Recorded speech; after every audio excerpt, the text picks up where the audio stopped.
Pessoal, tudo bem? Vamos lá para a nossa última aula sobre ação penal. Na verdade, o último bloco de ação penal, tá? Retomando aqui a aula passada, nós falamos da renúncia e do perdão do ofendido. Institutos ligados à ação penal privada. Institutos ligados à ação penal privada. Lembra disso?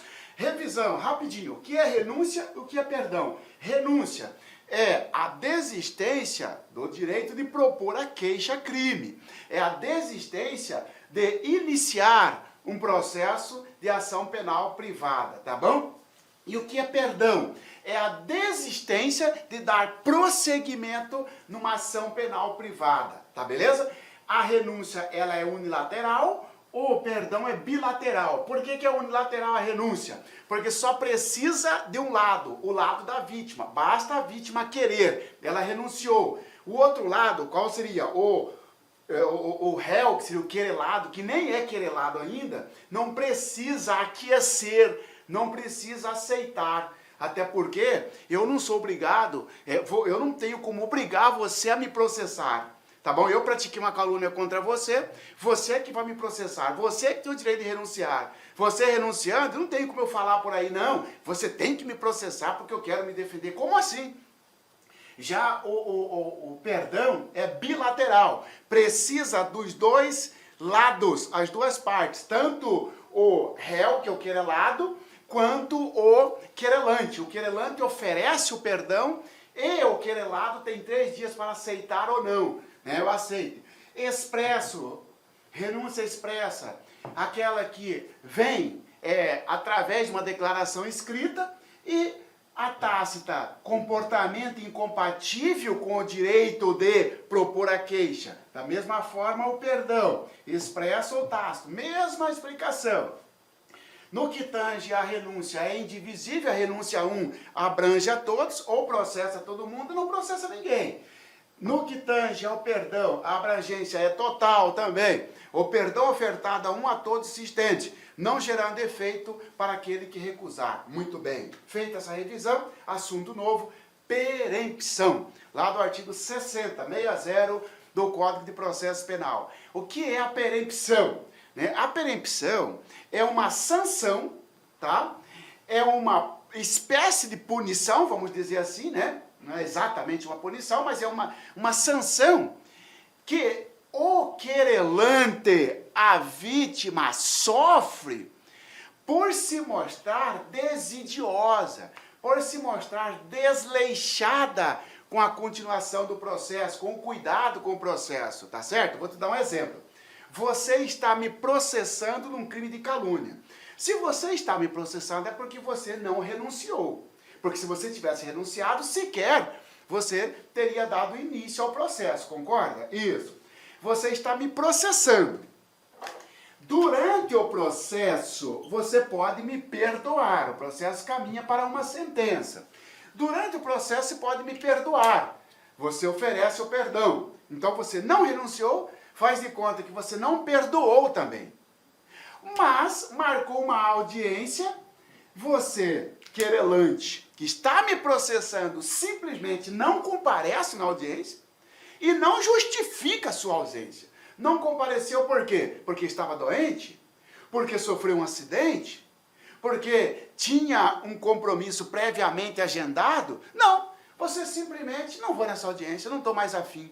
O Estado entende que você não quer mais dar continuidade no processo, apesar de você não ter emitido formalmente o perdão. Mas você cai em perempção, porque essa conduta de não ir lá na audiência e não justificar, você se mostrou para o Estado desidioso, desleixado. O Estado entende que você não quer mais continuar com o processo e vai arquivar o processo por perempção. A perempção também é causa de extinção da punibilidade, ou seja, vai arquivar. E o sujeito continua com a ficha limpa. Por quê? Porque você caiu em perempção, sequer chegou na sentença. Arquiva-se o processo, extingue-se a punibilidade. Então é este instituto que estudaremos agora, a perempção. Tá bom? Quais as hipóteses que o Código de Processo Penal coloca que caracterizam perempção? Primeiro, deixar de promover o andamento do processo durante 30 dias seguidos. Opa, cuidado, ó. 30 dias alternados, falso, 30 dias seguidos, tá? Você está me processando. Ora, o juiz, então o processo está caminhando. Imagina que o juiz, eu pego e junto um documento, eu, réu, querelado, eu junto um documento aqui, ó.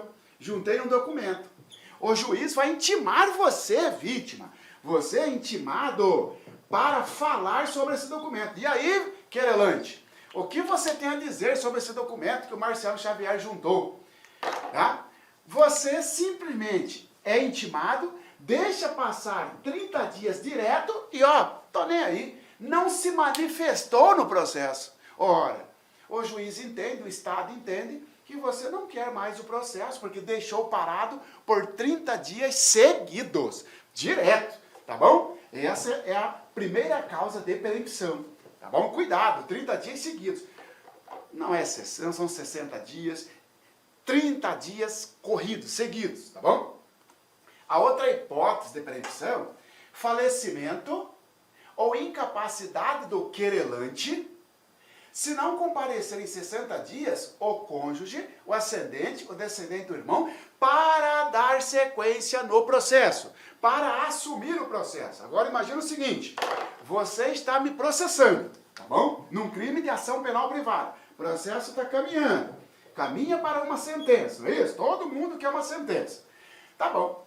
No meio do processo, você que está me processando, você veio a óbito. Ih, caramba, você faleceu, tá bom? Ora, o seu cônjuge, o ascendente, o descendente, ou irmão, ou seja, o CAD, cônjuge, esposo, esposa, ascendente, o pai, avô, descendente, filho, neto, bisneto, ou irmão, né? Um desses aqui, na sequência, tá certo? Como na sequência? Ó, imagina que você tem esposa, pai, filho, irmão. Todos querem assumir o processo. Não, não. Tá? Se tem todos, a prioridade é do cônjuge. Se o cônjuge não quiser, passa para o ascendente. Se o ascendente não quiser, passa para o descendente. Se o descendente não quiser, passa para o irmão. Muito bem. Bom, faleceu. O processo está em andamento. O Estado espera 60 dias. Vai cuidar do enterro, vai cuidar da situação burocrática. Depois, um desses sucessores venha assumir o processo. Porque se ninguém assumir o processo, não comparecer, né? Como assim não comparecer? Tem que ir lá, falar para o advogado, avisa aí o juiz, faz uma petição, um pedido dizendo que eu sou o irmão do querelante e estou assumindo o processo. Você tem 60 dias para isso. Se não ocorreu essa substituição, o Estado entende que ninguém mais quer o processo e acabou, já era. E extingue-se a punibilidade. Então aqui nós temos dois prazos, um de 60 e um de 30, você viu? Um de 60 e um de 30. O de 60 é em caso de falecimento e o de 30 é em caso de não dar andamento ao processo por 30 dias seguidos, tá bom? Mas, professor, volta aqui nesse dar andamento no processo.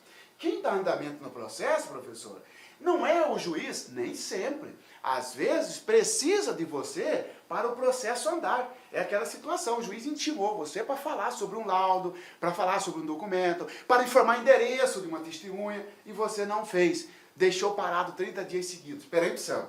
Então, 60 dias se não comparecer para assumir o processo, o CAD, em caso de falecimento do querelante, não só falecimento, se ele se tornar incapaz também, tá certo? Uma incapacidade declarada aí pelo juiz, o cara ficou deficiente mental, vai entrar com uma ação lá no juiz civil, vai declarar a incapacidade, tem 60 dias para assumir o processo. O CAD. A outra hipótese de perempção, não comparecer sem motivo justo a qualquer ato processual. Você está me processando, o endereço é seu, e que o processo caminhe para uma sentença. O juiz marca uma audiência, intimou você, tá? Para você comparecer na audiência, você não compareceu e não compareceu por quê? Porque não quis, porque não estava doente, senão teria juntado o atestado. Simplesmente não compareceu. Ora, cai em perempção. Vai ser considerado perempto. Vai arquivar o processo, tá bom? Outra hipótese de perempção. Não pedir a condenação do querelado nas alegações finais. Ó. Isso. Você está me processando, você é querelante, eu sou querelado. Você tem seu advogado, eu tenho meu advogado. Você é querelante, eu sou querelado. O processo está caminhando para uma sentença. Antes da sentença, tem um documento, uma peça chamada alegações finais, que é memoriais. É nesse documento que o seu advogado vai falar tudo. Que o meu advogado vai falar tudo, tá certo? Você que está me acusando, você vai falar tudo no sentido de caracterizar a minha autoria, o dolo, tá certo? Para que eu seja condenado, tá bom. Fez alegações finais e não pediu e nem sinalizou a intenção de ver o réu condenado. Ora, o Estado entende que você não quer a sentença, que você está como se fosse desistindo naquele momento. Só que não é desistir, porque se fosse desistir seria um perdão, seria perempção. Não pedir a condenação do querelado nas alegações finais é causa de perempção. Marciano, é o querelado ou é o querelante? Não pedir a condenação do querelado. Você, querelante, vai pedir a condenação do querelado. Eu, querelado, vou pedir absolvição, claro. Tá? Extinção de pessoa jurídica sem deixar sucessor.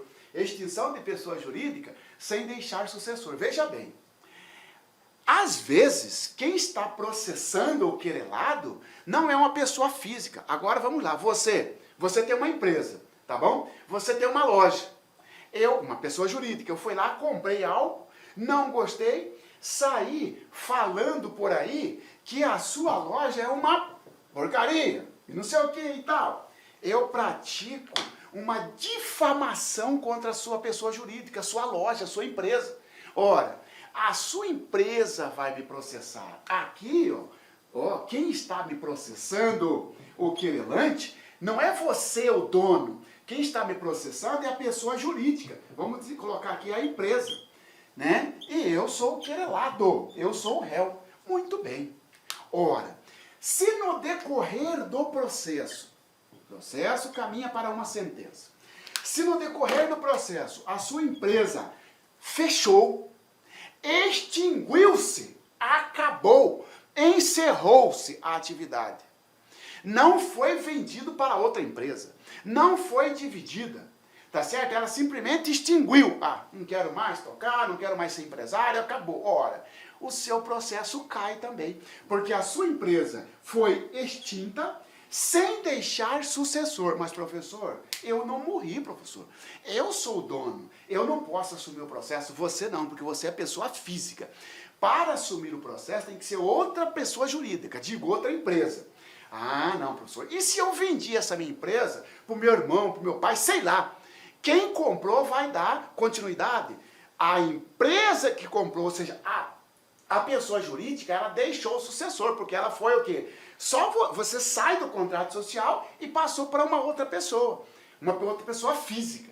Ou então você dividiu a sua empresa. Ficou uma parte com seu irmão e outra parte com você. Então ela tem sucessor. Tá certo? Ou você mesmo que assumiu aquela sua parte vai dar continuidade, ou aquela outra parte que foi dividido para o seu irmão vai dar continuidade.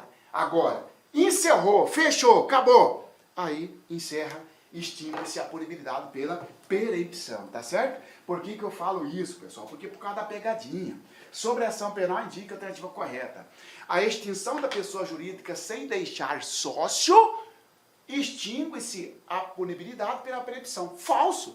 Não é sem deixar sócio, é sem deixar sucessor. Extinção de pessoa jurídica, entende-se, quem está me processando é a empresa, sem deixar sucessor. Não é sem deixar sócio. Sócio é o dono, não é isso? Não quero saber se o dono morreu ou não. Quero saber se a empresa morreu, ou se ela foi passada para outro, ou se ela foi dividida, se ela foi vendida. Beleza? Então aqui, senhores e senhoras, essas são as hipóteses de perempção. Nós estudamos aqui os 3 institutos que se aplicam em ação penal privada. Já lembro, senhores, que a perempção não se aplica em ação penal privada subsidiária. Porque em caso de desídia do querelante na subsidiária, o Ministério Público toma o processo, lembra disso? Agora, numa ação penal privada genérica, por exemplo, esses institutos põem fim ao processo em razão da perempção, tá bom? Fechamos aqui a ação penal, tá bom? Vamos para as nossas questões. Conforme o Código de Processo Penal, assinale a alternativa correta. Vamos lá. A ação penal, nas contravenções, será iniciada com oferecimento de queixa-crime pelo ofendido. Falso, falso. Se eu não falei disso, eu falo agora. Por isso que é bom o exercício, porque você acaba passando, né, um trator em tudo, tá? Senhores, contravenção penal, a ação penal em contravenção penal é pública incondicionada. Opa, então em pública incondicionada não se inicia, não se deflagra através de uma queixa, mas sim através de uma denúncia. Então, contravenção penal tem oferecimento de denúncia e não de queixa, tá bom? Ordenado o arquivamento do inquérito policial ou de quaisquer elementos informativos da mesma natureza, o órgão do Ministério Público, ao investigado e à autoridade policial, encaminhará os autos para depósito físico. Negativo. Quem falou? Primeiro que não é o delegado que arquiva inquérito policial. Quem arquiva inquérito policial é o juiz. E pelo pacote anticrime, que está suspenso pelo Supremo, quem arquiva é o Ministério Público. E avisa o órgão superior da instituição do MP, e avisa o delegado, avisa o investigado, avisa a vítima. Se a vítima quiser recorrer, tem 30 dias. Isso pelo pacote anticrime que não está valendo. Alternativa incorreta. Se a vítima ou seu representante legal não concordar com o arquivamento do inquérito policial, poderá, no prazo de 30 dias do recebimento da comunicação, submeter a matéria à revisão da instância judiciária, conforme dispuser o respectivo regimento interno. Falso. É verdade que esta alternativa está de acordo com o pacote anticrime. Se você ler o artigo 28 do CPP, você vai ver que esta alternativa está quase semelhante lá do artigo 28, que é a situação do Ministério Público arquivar o inquérito policial. E, de fato, a redação, se a vítima ou seu representante legal não concordar com o arquivamento do inquérito policial, poderá, no prazo de 30 dias do recebimento da comunicação, submeter a matéria a recorrer para a instância do MP e não a instância judiciária. Ah, então, pelo pacote anticrime, eu pratiquei um roubo contra você. O Ministério Público não denunciou o Marciano Pide, simplesmente determinou o arquivamento. Avisa você, manda uma intimação. Arquivei. Se você, vítima do roubo, quiser recorrer, você tem 30 dias. Mas você não vai recorrer para o judiciário, vai recorrer para a instância no Ministério Público, para o órgão superior, instância revisora dentro do Ministério Público. Está errado, colocou instância judiciária, tá bom? E veja que é uma questão que cobrou o pacote. A queixa poderá ser dada por procurador com poderes especiais, devendo constar do instrumento do mandato o nome do querelante e a menção do fato criminoso, salvo quando tais esclarecimentos dependerem de diligências que devem ser previamente requeridas no juízo criminal. Verdadeiro, senhores. A queixa-crime, que é um instrumento que deflagra, que dá início a uma ação penal privada, pode ser dado pela vítima, pelo seu representante legal ou por um procurador com poderes especiais. Eu pratico um crime contra você. Você está no exterior. Você mudou para o exterior. Você não quer voltar ao Brasil para processar o Marciano. Dá uma procuração para o seu vizinho. Dá uma procuração para o seu advogado. Na procuração, você vai colocar poderes especiais. Você vai descrever o que é para fazer naquela procuração. Entendeu? Então, o que é para fazer com aquela procuração, melhor dizendo. Esta, então, é a procuração com poderes especiais. A queixa-crime pode ser, sim, proposta por procurador com poderes especiais, portanto, a alternativa D é correta. No caso de morte do ofendido, ou quando declarado ausente por decisão judicial, o direito de representação se restringe ao cônjuge. Não, né? Cônjuge, tem mais aqui ou não? Ah, cônjuge ou ascendente. Não.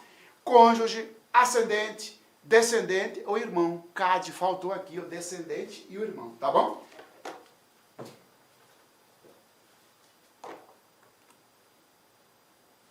Ao sair de sua casa, caiu para delegado lá de Rio Grande do Norte, 2021. Ao sair de sua casa, em 17/5/2020, sempre que você for fazer questão, sempre que você deparou com isso aqui numa prova, você vem e destaca, tá certo? Coloca no seu resumo, porque pode ser, ninguém coloca data de graça numa prova. Deve ter alguma coisa ali que vai cobrar do candidato. Ao sair de sua casa, em 17/5/2020, Miriam foi surpreendida por faixa anônima, estendida na via pública, com diversas ofensas à sua honra. Crime contra a honra. Crime contra a honra, ação penal privada. Diante da humilhação sofrida, Miriam deixou o país e foi morar no exterior, sem se interessar em descobrir o responsável pelos fatos. Foi embora. Olá, meus amigos, minhas amigas, eu sou o professor Lac. Inicialmente eu peço licença para vocês, eu peço desculpa, pois eu interrompi os seus estudos, mas o propósito desse vídeo no YouTube ele é para divulgar o nosso trabalho, é para que o aluno se depare com os nossos professores, com a nossa metodologia. Papo sério, esse curso nosso aqui é super atualizado, ele é ponto a ponto do edital. Esse curso aqui você pode ter absoluta certeza que aqui você vai conseguir adquirir todo o conhecimento necessário suficiente para aprovação. Essa aula representa apenas 30% da aula. Se você quiser assistir os 70% restantes, quer ter o PDF dessa videoaula, se você deseja ainda, tá? Deseja ainda estudar pelo nosso Personal Coach, que é a nossa metodologia, investimento, olha só, super promoção, não tem desculpa, apenas uma parcela de R$ 159,90. Vai ser o seu melhor investimento, vai ser um excelente custo-benefício, a aprendizagem que você vai ter. E como disse, aqui tem um conteúdo necessário para que você seja aprovado no concurso do Tribunal de Justiça do Estado de São Paulo para o cargo de oficial de justiça. Então espero vocês aqui na LAC. Valeu, tchau, tchau.